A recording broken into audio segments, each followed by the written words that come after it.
Hey guys, it's Mitch. How's it going? So I threatened this about a month ago, and I think it's time to make good on that threat. We're going to take a look today at Youngblood Volume 2, Number 1. This will be the first installment as I go through my collection of Youngblood Number 1s over the next few months. And I think at the end of it, we should try to come up with a ranking system for what is the preeminent Youngblood Number 1, and what sits in the bottom. I think that's maybe the more important question. Right now, my money's on Youngblood Number 1 from 2025. But who's to say for sure? I've still got 3 or 4 more of these to go. The worst one might be the Alan Moore one. Who wants to lay odds on that? I'm guessing that's not the case. Anyway, we're not talking about any of those Youngblood Number 1s. As I think I've said that before sometime. We're talking about this Youngblood Number 1. So this is the first attempt to reboot Youngblood after the first series expired.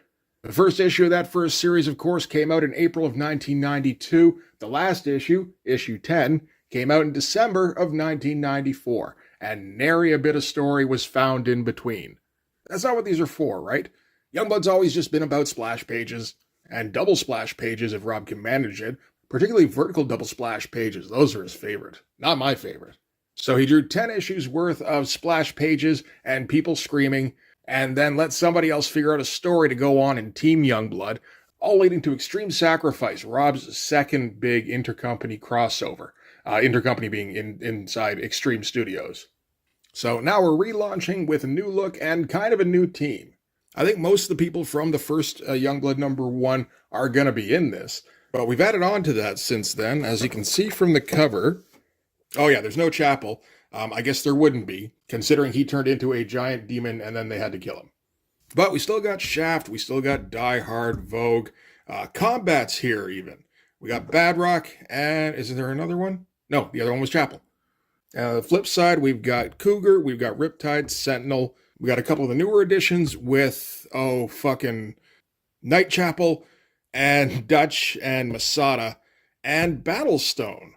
So apparently, things have happened sometime in Team Youngblood. I haven't read Team Youngblood. I have most of it. I'd really rather not, though.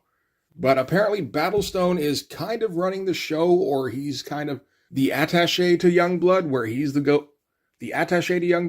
go-between between the team and the higher-ups. Not sure how that happened. I think I would have had to have read the Battlestone miniseries to find that out. And although I have it, I still haven't read that either. Maybe one of these days.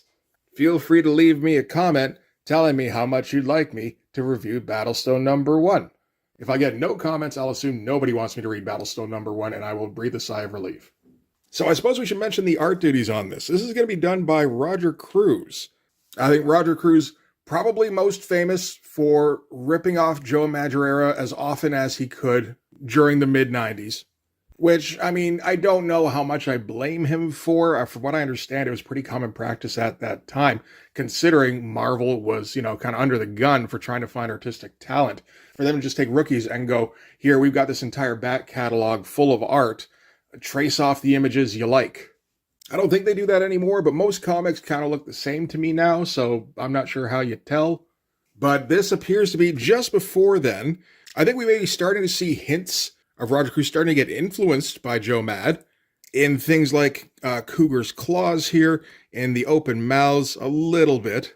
That's really about it. I mean, he would get to the point during Age of Apocalypse where if you weren't looking too closely in the first couple of pages of a comic that was drawn by Roger Cruz, you might think it was Joe Mad.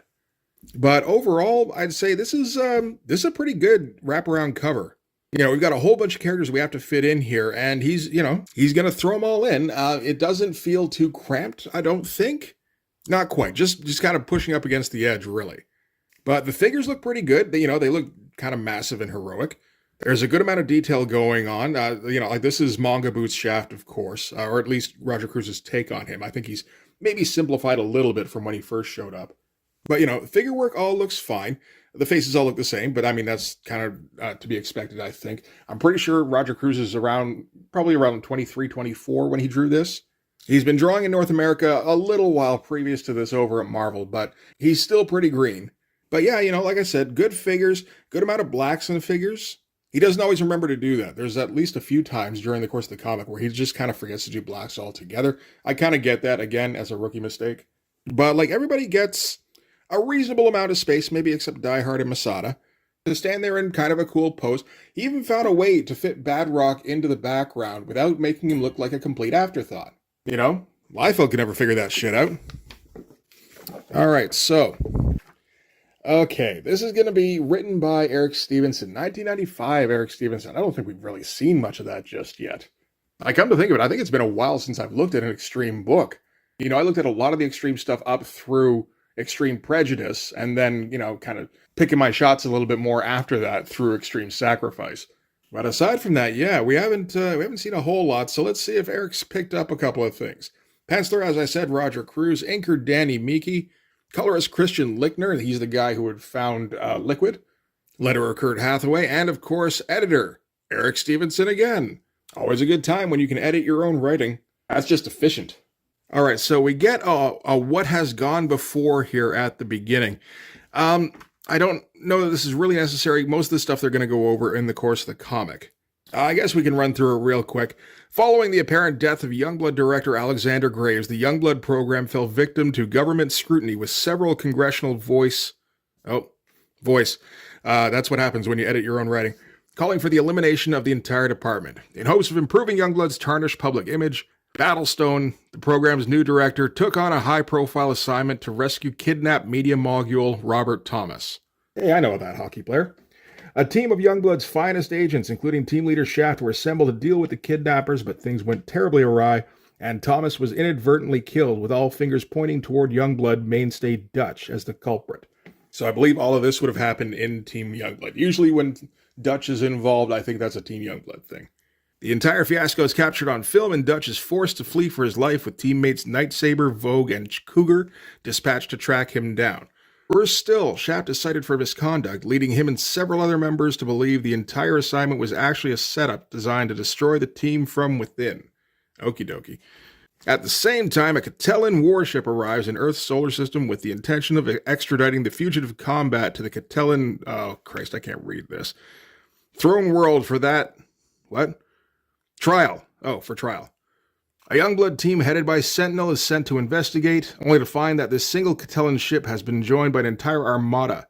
Sentinel and his team are immediately captured. On Earth, though, a familiar figure arrives at the Pentagon claiming to be the Badrock of the year 3000, and wishing to put an end to the Catellan threat before their presence sparks an intergalactic war. Battlestone gives the future Badrock his blessing, and a second task force is launched hoping to stop the Catellans and free the captured Youngblood members. For further details, see Team Youngblood numbers 18 through 20, which is the end of that series.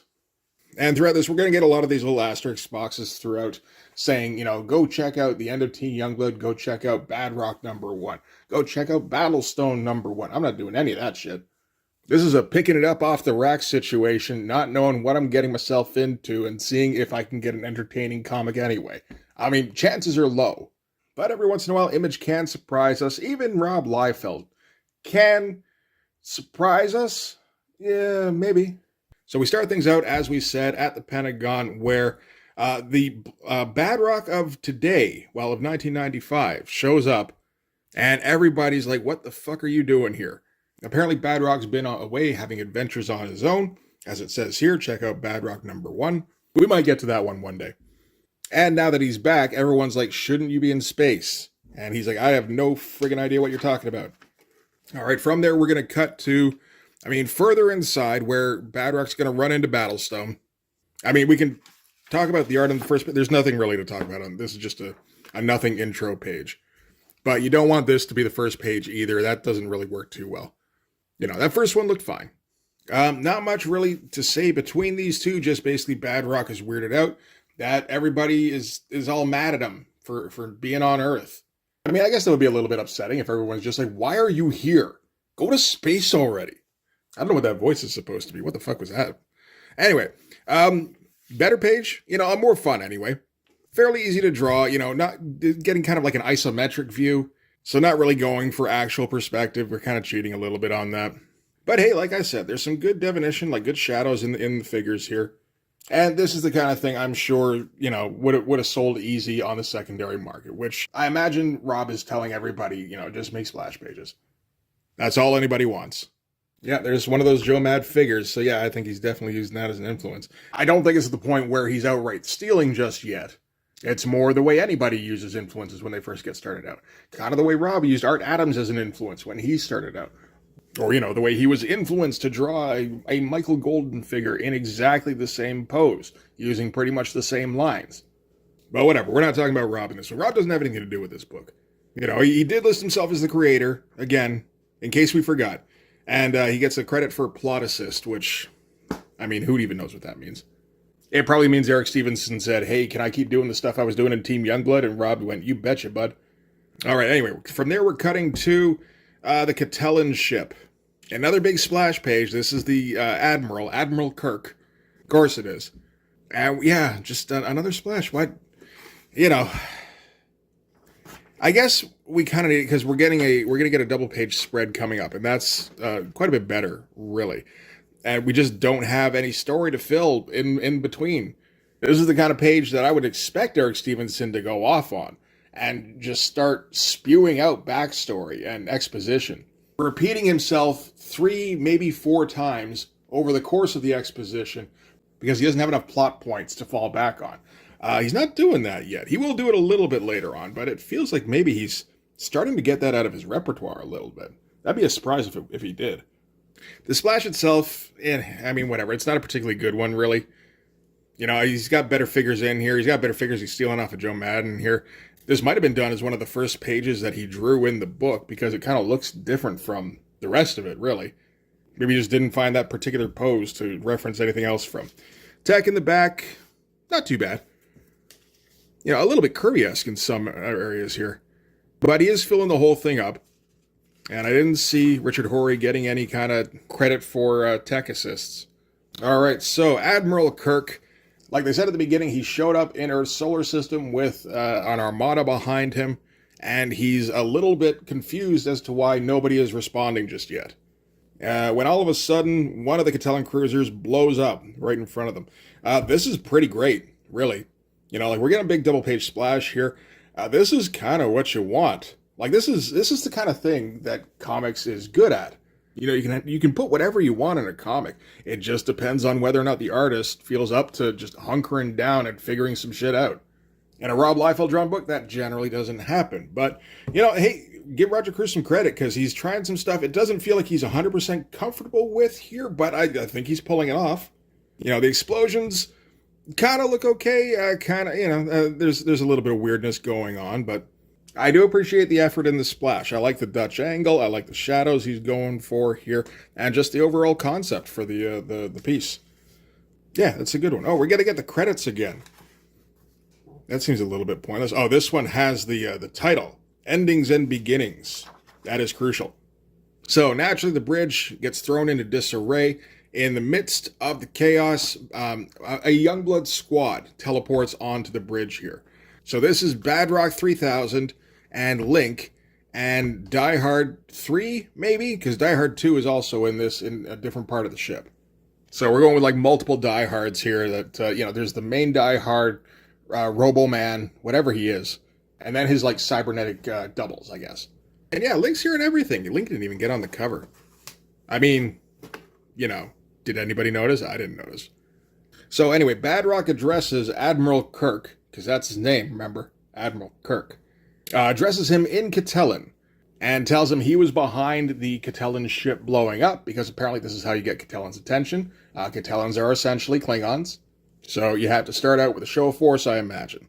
And he's making threats, saying, turn your armada around or I'm going to start blowing ships up all over the place. And these pages here, not too bad. Again, we're tilting the angle here. That's all right. Another Joe Mad figure, I think. Just how fluid that thing looks. It is interesting seeing a Badrock just start taking over and not be an afterthought. That's not what I'm used to. And, still being pretty diligent about all the background tech here. Doing some pretty good stuff. Getting, a nice big panel so that we can get all of the characters in this one popping out. Badrock's finger from the panel border here. Giving Admiral Kirk a wet willy, probably. Yeah, this is all fine stuff, really. It falls off a little bit here. There's parts here that look a little bit like Jeff Matsuda, really. Which isn't the worst thing, but it's just not quite the same style. But then you got to get used to that sometimes with guys who are brand new, where they're just, They're still kind of amalgamating their influences so that it becomes more of a cohesive style. Like these days, I think Roger Cruz has a definite style. It's not one I really like from what I've seen on his Instagram stuff. But hey, it's not Jeff Matsuda and it's not Joe Madureira, so that's a win. It's not usually Joe Madureira. Every once in a while it's Joe Madureira, I think, still. So this is going to be the Ballad of Die Hard 2. So this is one of the clones of Die Hard. He's the one, while Badrock is up on the bridge negotiating, Corbin Dallas style, he's got to go and infiltrate the lower decks of the ship where the rest of the Youngblood team is being held. And we're going to get some decent action stuff as he opens the cargo bay door here and starts blowing everything up. Apparently he can move pretty quickly because it says, let's see, sensors point this out unit in the right direction. It takes 0.08 seconds to reach the holding base from point of entry. That's the kind of thing that makes me think maybe Eric Stevenson didn't understand back here just how quick a second is. But, this is some fun stuff. This almost feels Walt Simonson inspired a little bit to some degree. Maybe it's these shoulder pads. I don't know, something about it. The kind of John Workman-like lettering in the background here with the big old wall of braca behind him. That doesn't hurt either. We don't see any of the bullets hit, of course, because, this is Youngblood still. Youngblood is like PG, unless Rob's drawing it, basically.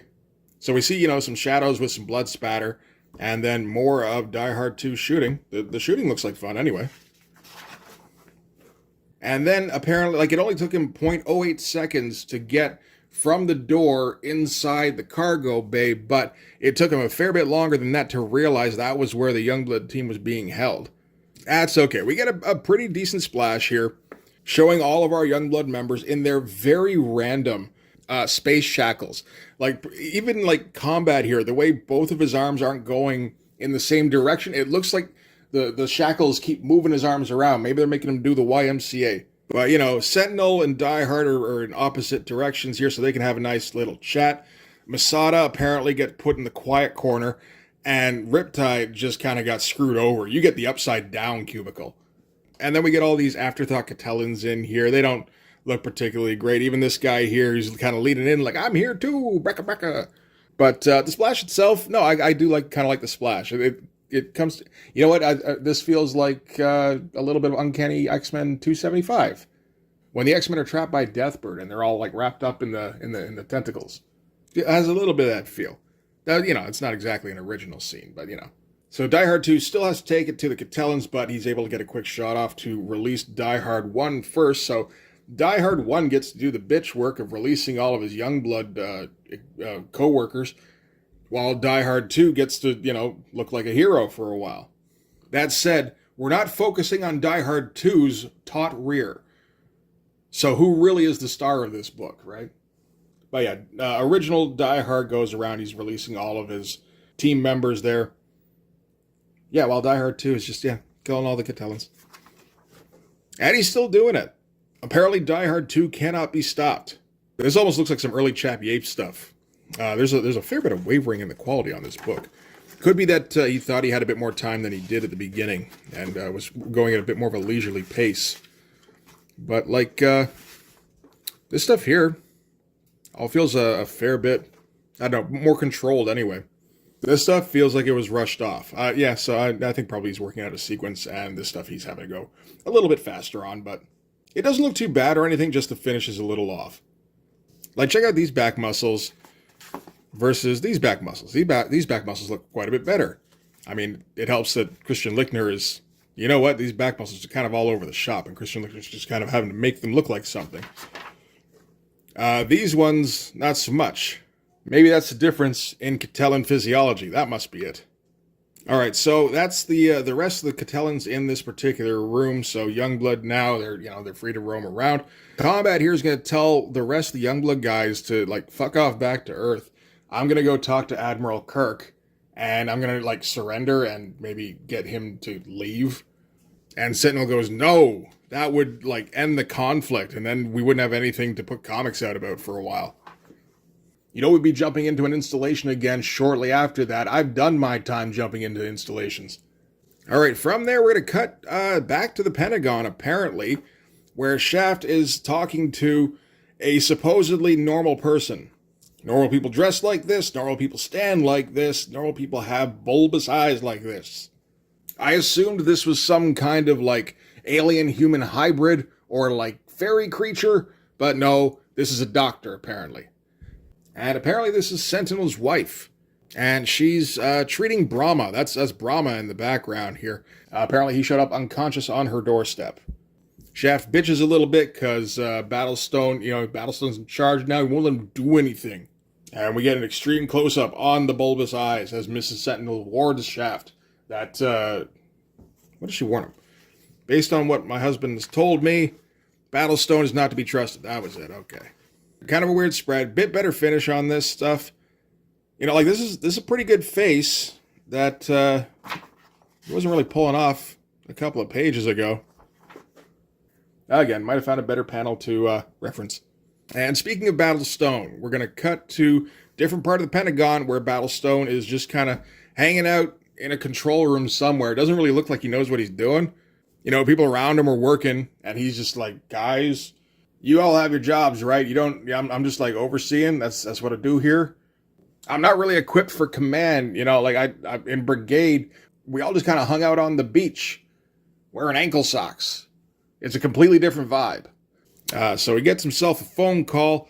We don't hear what's going on the other end of the phone because that would mean coming up with story events. There is a fair bit happening with the Catellan stuff. So yeah, that's like all the story you need in this. The rest of it can just be taken care of with a whole lot of like vague shouting. That's what Battlestone's here for. That's his brand. Joe Madface. Not Joe Madface. This is I think straight Roger Cruz. And then I'm not sure where he came up with this. It is interesting. It feels like the first time that in this spread that we've gotten some shadows. I mean, you got silhouetted here, but yeah, see, like just doing outlines and everything, not really thinking shadows in this case because he's still kind of inexperienced. Doesn't always occur to him that, if you got shadows over here making stuff dramatic, you can do that over here too. If you don't make stuff dramatic, sometimes it looks a little boring. So anyway, Battlestone's going to talk to some doctor guy who's telling him about Sci-Fire. So there's a whole thing with Sci-Fire and Team Youngblood where he went like straight up evil and possessed the body of a woman and was like one of Team Youngblood's main antagonists for a while, which seems interesting. I doubt it was, but it's not the worst idea for where to go. Oh, and he's telling him how like they've been monitoring Sci-Fire's body since then. Because usually when he possesses somebody, eventually he's kind of ejected out of that body and then his consciousness returns to his regular body. Only it was expunged from that woman's body and it hasn't yet returned, so I guess they're going to have to deal with Sci-Fire at some point in the future. So that's all right. I mean, that's setting stuff up okay. Okay, back on the Catellan ship. Badrock's still trying to get Admiral Kirk to stop loitering in his solar system. But the deal he's telling him is that if he hangs around, eventually it's going to start a conflict between the Catellans and Earth, which, sounds inevitable, which will end up destroying both Earth and the Catellan Empire, as well as the Photon people. I mean, I guess that's possible. Like, this is, I suppose, a Franz Ferdinand situation. This is, I think, the biggest instance we get so far of Eric Stevenson kind of lapsing into his old habits, as Badrock starts dumping exposition, saying, I don't know how many times I have to tell you. I've come back in time to prevent you from making a mistake of catastrophic proportions. If you continue, this is how Badrock talks. If you continue to press your point here today, you will set off a chain of events that will lead to the eventual destruction of Earth and the Catellan Empire. I've lived through the ensuing war, Kirk. A war not merely confined to Earth and Catella, but including Acura as well. Oh, Acura, that's right. I've seen the consequences of your actions. I'd like to believe we can stop it from happening here in this timeline before it's too late. This is like when Bill and Ted possessed Ted's dad and his partner in Bill and Ted's Bogus Journey. I feel like that's the voice I'm using here. Maybe it's down to Badrock's posture. He looks like he's like, my son, Ted Theodore Logan, and his friend Bill S. Preston, Esquire. So, like, again, kind of rehashing information we've mostly gotten before, either through the prologue thing, the write-up at the beginning, or just kind of diegetically through the dialogue. But we got to have a big sum up page. There's a big splash page of Badrock talking. Might as well just fill it with everything that's been said before, right? And Admiral Kirk apparently is swayed. He agrees. Okay, you know what? I think there's enough of a risk of this actually happening that I'm going to believe you on this. I just need to take combat with me, so we can put him on trial on Catellan. And then we'll be okie dokie. And of course, they're not going to like that, as Sentinel and Combat and Riptide and all the rest of them, they all show up. And Sentinel goes, I can't let this happen. And he's like, I don't know who you think you are, mister, but you're bartering with a man's life here. I won't stand for it. Getting a little bit of Mr. T in there. And Badrock kind of slaps Sentinel down. He's like, you're out of line, Sentinel. If the price of maintaining a peaceful relationship between Catellan and Earth is one man's freedom, then that's what we're fucking doing. And then he just turns to Admiral Kirk and goes, so we have a deal. Get this fucking guy in some manacles and we're out of here. And if anybody on Youngblood has anything to say about it, they can answer to me. So again, that's kind of a fun turn for Badrock. I don't know if this version of the character showed up in Team Youngblood, but Badrock actually exercising his advantages as a giant rock monster. That's a nice change. It's somebody actually using their abilities. He's doing something other than punching and eating slop. Have we ever seen him do that before? I don't think so. All right, from here we're going to cut to Dutch. It took me a little while. I think, that's when they first mentioned Dutch here. And I'm like, I don't know who this dude is, but, I thought he was supposed to be blonde or some shit. A little bit of a rough transition as he's driving along a mountain pass, and then it looks like he's just going straight downhill. Again, some kind of rookie mistakes. That's okay. So he's driving with the wife of Robert Thomas. Robert Thomas was that guy, the media mogul, who got assassinated, and they all figured Dutch was the one who did it. And I think he's admitting to it here. He says, Robert Thomas was hardly just a husband. I wouldn't have been set up to kill him were that the case. That doesn't necessarily mean he did it, I guess. Anyway, they're going to pull over and park, and they're going to go check out on one of his old hideouts. Get a nice big, fill up the page shot of Dutch in his costume here. That looks pretty good. I will say the Dutch costume looks a fair bit cooler than I thought it did when Liefeld was drawing it, or Chappie 8 for that matter. I think a big part of it is down to the proportions. You need like a whole lot of neck to support that shit. And again, nice big close-up here. A lot of black in the mask. Looks great. And Night Saber is hanging out and just like having a great fucking time. So apparently Vogue and Cougar went back to Washington empty-handed to help cover up what they found here. They don't really say what they found here. Apparently his back room's, something happened in his back room. That kind of makes him sound like a serial killer, but maybe that's not what the deal was. I don't know for sure. But apparently Night Strike is down with hanging out with serial killers because he's saying, like, we got your back, buddy. And yeah, just big, creepy face just staring you down out of the comic here. That's what you wanted. Or maybe what he's staring at is over on this page. Who's to say? As Riptide complains about the fact that they just handed over combat and left, and then the Catellans took off. And now everything's just kind of peaceful, and they don't like that too much. Pretty good looking splash page. Can't complain about the ass. Oh, another kind of splash. I guess we gotta bookend this thing with 3 or 4 splashes in a row. Link kind of calls out Badrock for giving up combat. Badrock's just like, I'd do it again. And you know what? That wasn't even combat. Battlestone let me know. Apparently this is a clone of the original combat. I do remember a thing where combat was supposed to have died and then he kind of came back, so maybe combat's kind of dead already? I don't know. It does kind of water things down a little bit. I kind of liked where Badrock was going, where he's like hardline dude from the future. Like he's basically Bishop, right? Or Cable, like any of those kind of guys, where he's seen how bad things can get and he's going to do whatever it takes to make sure they don't get that bad, right? Which is like, oh, that's exactly what we need, is another, grim and gritty early 90s type character. But I don't think there's too many of those in Extreme Studios, actually. You could use one, and the Badrock we had before this kind of sucked, so I don't mind this variation hanging around, particularly when you already have that other Badrock as well. It's not like we even gave him up. So, final splash page here with Admiral Kirk charting a course for the Throne World. And that's when the navigator tells him that the signal that they picked up earlier has now been identified, and it's the shepherd. And they go, oh shit, go faster. These splashes here are quite nice, really. Again, I think this is the stuff that Roger Cruz was really focusing on, was getting these splashes first, and then working on the fun pages, then working on the connecting tissue. But yeah, that's going to be the end of that bit. We're going to cram a whole bunch of scene changes in the end here. It feels a little bit like the end of Extreme Sacrifice, really. But the Shepherd is something that is going to show up again in Extreme Destroyer. He's Rob Liefeld's version of the Silver Surfer, which is basically a big gold dude who flies through space, and he's got gigantic hair. And then at the end, we get like a really unnecessary page with Battlestone and Shaft, where Shaft is like, I don't like how I don't get to do things anymore. And Battlestone's like, dog, you totally get to do things still.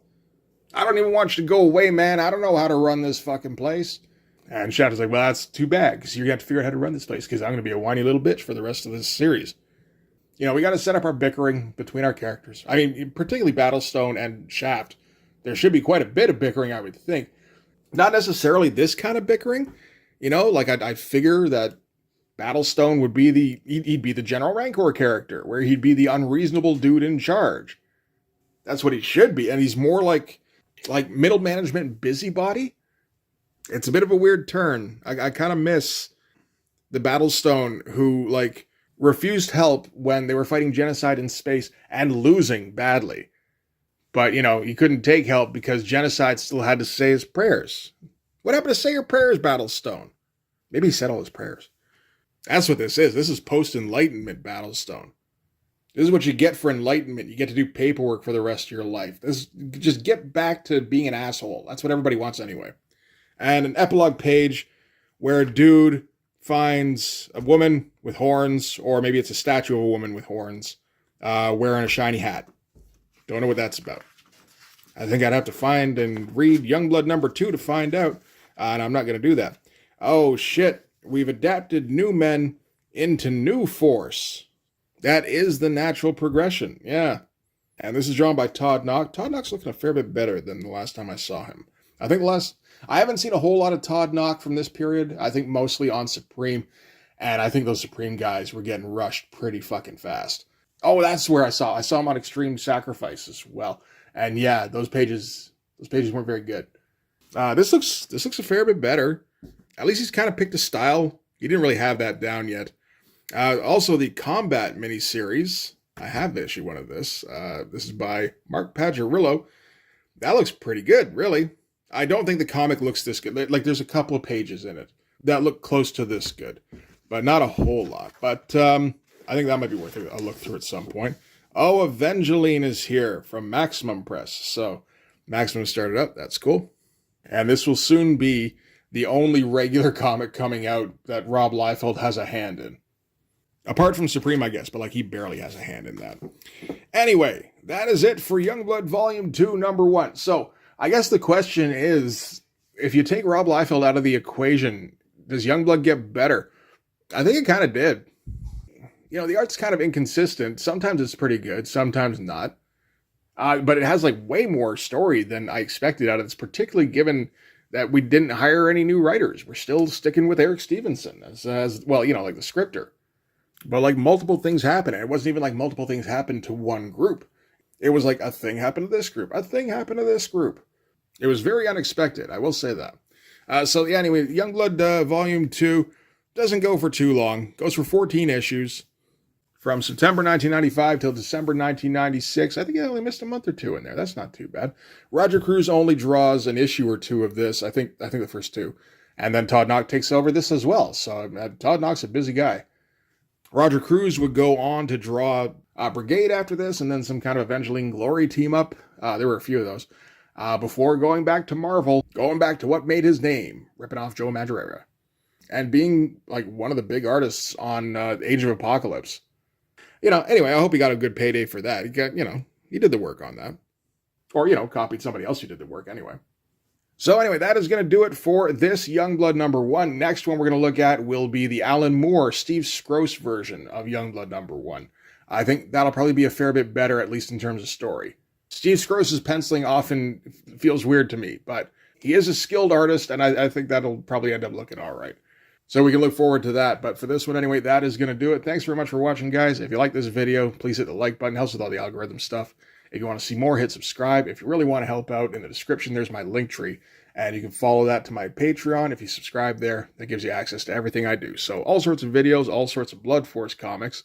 You can also follow me on Instagram and DM me there for commissions. But yeah, that'll do it. Thanks again for watching, guys. I will see you in the next one. Bye-bye.